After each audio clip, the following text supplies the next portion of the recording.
We're going to start with Moira.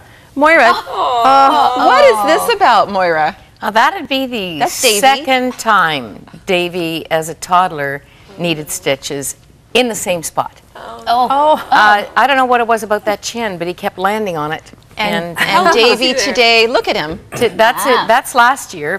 He's 16 today. He doesn't have quite that much hair, but he still loves to run and tumble and real football fan. Now I have to share this picture because this picture is of the first time he had stitches in his chin, and you need to look up at this top corner. Moira, the quintessential mother, kept the stitches. Oh, no. Those are the actual stitches taped to the picture. Wait for it, girls. You feel every one of them. True.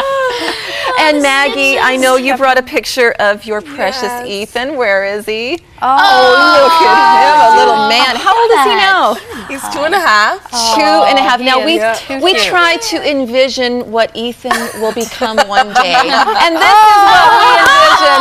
This is the future Ethan. We don't know who that is. We have no idea. A handsome man that you better be watching out. Future Ethan, you know, a successful businessman. I have a funny story. I have a really funny story. So one morning, he woke up and it was 6 o'clock in the morning, and so we, went in and got him out of his crib and put him in between us. And so he started complaining that he was all itchy, and so he ran into his room, and I told him to go get some cream for his arm.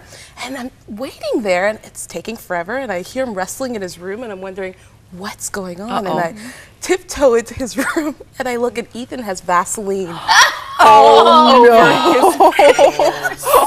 And he looks at me and goes, "Mommy, I was itchy." And he's Vaseline all over it. All over his face, all over his arms. And yeah, that's so he wanted to take care of it himself. He could do it himself. Thank you very much. Well, of course, you guys brought pictures, so I had to bring pictures too. Hope you don't mind. These are my two little guys a few years ago. I love this picture. Matching shirts. Because, you know, I'm sorry. I have to apologize to my sons now. They're 16 and 19 now, but they were little guys. I think they're about 3 and 6 there. But now, you know, they have grown up, and here they are now with their sister, Andrea, in the middle. Adam's on the left. He's 19. Eric, 16. And they are 6'3" and 6'6" now. And so they're just big guys. But I have a story too, since we're telling funny son stories. I know, because like you said, when you have sons, you can relate. You're just an automatic bond. A few years ago, when we first moved into the house we're in now, it was a real fixer-upper of a house. It had been sitting empty for quite a while, and nobody would buy it. And so we bought it. We're going to put elbow grease into this thing. Well, we moved in, and not knowing that there was already a family living in our house, a family of furry little creatures. So we set mouse traps up everywhere, and and maybe I should give a disclaimer to this story if you're queasy. Anyway, so yeah, we were clearing out the house of the furry little rodents. And so a few weeks later, I went into my boy's bedroom, and I discovered a series of little bitty mouse pelts. Oh no. Our boys had these mice that we'd been catching in the house over the weeks, had been actually taking the pelts, and they were going to make me a fur coat. No! They were around, I don't know, 8, 11, 12 years old, and they said, "Mom, you spoiled the surprise. We were going to make them a fur coat." That's classic. These little bitty mouse pelts.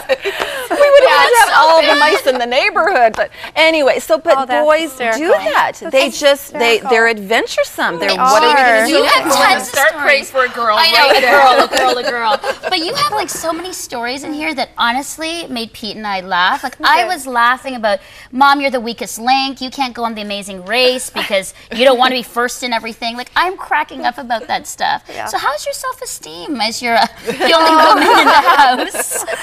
I think I bring a good balance to our house. And you know, when you were talking about your boys, the thought, even what they did, you know, there's a lot of disclaimers we need to use at our house all the time with the stories and things that they do. But they did it, they wanted to give you something, and that's, I feel so loved. I really do. I feel like my boys love me. They show it in some really interesting ways. But yeah, I feel very loved by them. Yeah. You do emphasize the need for some survivor things, like girl time and your own room. And you are careful to say we can't always carve out a room in the home. But was it Susanna Wesley who used to just pull her apron over her head to get her quiet space, get those kids away? How many did she have? 12 or something? It was in the teens. A lot. Oh, it was a lot. But this is just being honest about living in a house full of men. Yeah, I think you need your feminine space, you know, even if it's just a chair or a little, you know, place at your kitchen table that you can just kind of have your own time, and definitely girl time. I love having my girlfriend time. I love the chapter about communication. Oh. And in the mornings, where you think, oh, this is a great time to hear what's going on, and they just be grunting and groaning through it all. Did not work. And this is so interesting. 2 days ago, I lost my voice. I had complete laryngitis. Oh, no. And I thought, you know, oh, am I going to be able to talk on Friday? But the interesting thing was I realized I had to really listen to my boys because I couldn't talk.